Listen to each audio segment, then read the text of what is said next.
Okay, we are going to go ahead and do electromagnetic wave notes today. So make sure you find that part of your note packet. And first, just like we did in the last video, we're going to go through and review. We have waves, we have mechanical, we have non-mechanical, right? Mechanical require a medium, and we've already talked about that the two types of mechanical are transverse and longitudinal, and examples of those. Now, today we're going to talk about non-mechanical waves, which are electromagnetic waves.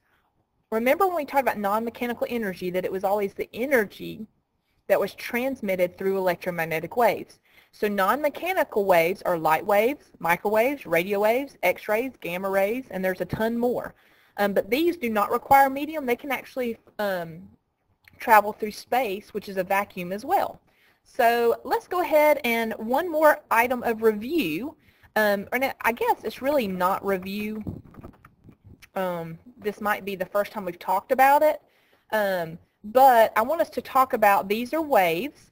And this could be, when we're talking about amplitude and frequency, the same thing is going to be applied to mechanical and non-mechanical. So as you can see, this is a wave being generated, okay?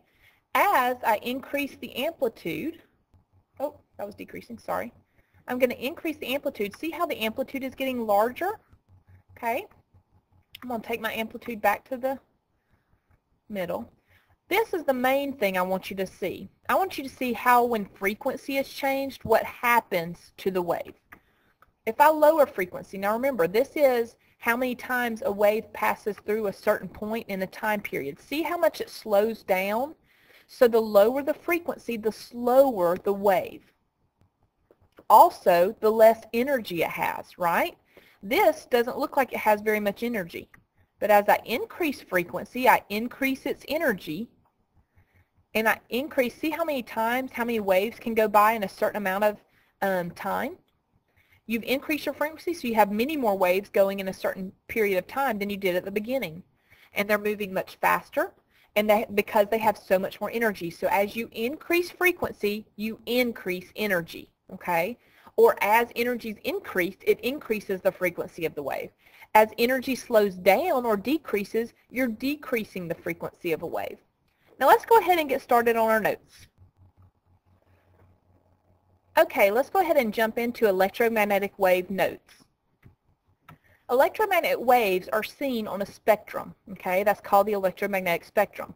And this is the wide range of light at different frequencies and wavelengths. Now, visible light is the range of light waves in which we can see. There are only certain frequencies of light waves that our eyes can actually see. And so there's a certain area, and we'll look at this on the spectrum, that is called visible light. Now, the electromagnetic spectrum consists of waves at all energies, frequencies, and wavelengths. And the electromagnetic spectrum increases in frequency as it decreases in wavelength. That should make sense. Let's go back to our picture. Okay. When I've got a high frequency, the wavelength between my crest or my trough, they actually decrease. They're closer together. So as I increase frequency, I decrease wavelength. Watch the wavelength as I decrease frequency. Do you see how the wavelength becomes much longer? So as you decrease frequency, you've actually increased the amount of wavelength, or the distance between the two crests or the two troughs. And we're going to see an electromagnetic spectrum in just a minute.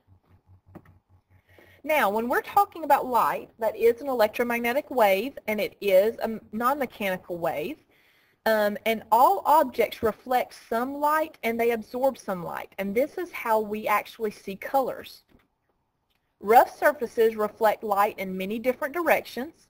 Just think about like a diamond. A diamond's going to reflect light and sparkle in all different directions because it has rough surfaces.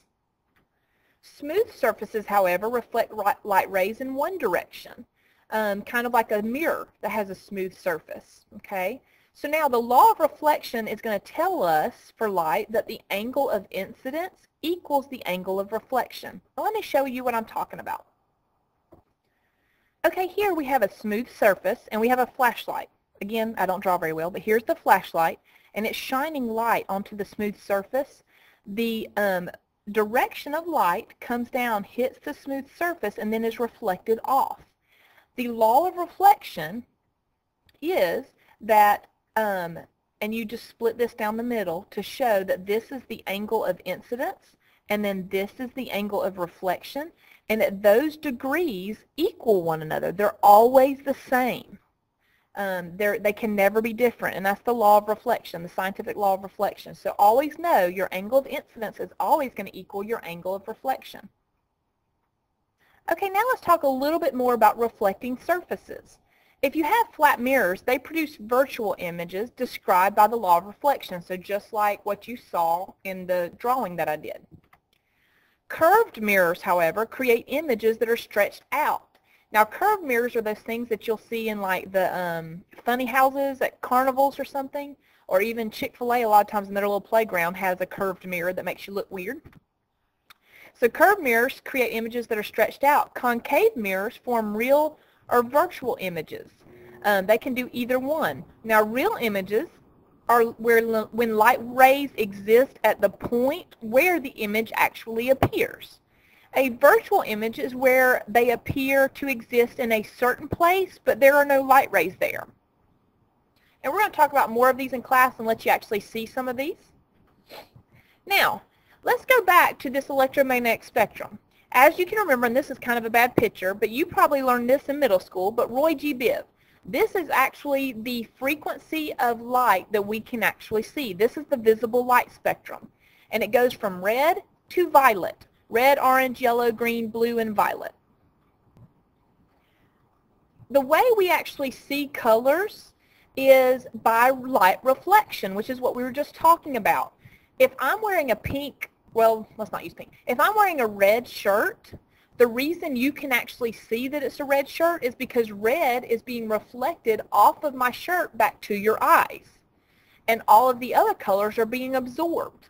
So when you're actually seeing something, it's because you're seeing the reflection of a certain color. And all of the other colors are being absorbed into that object.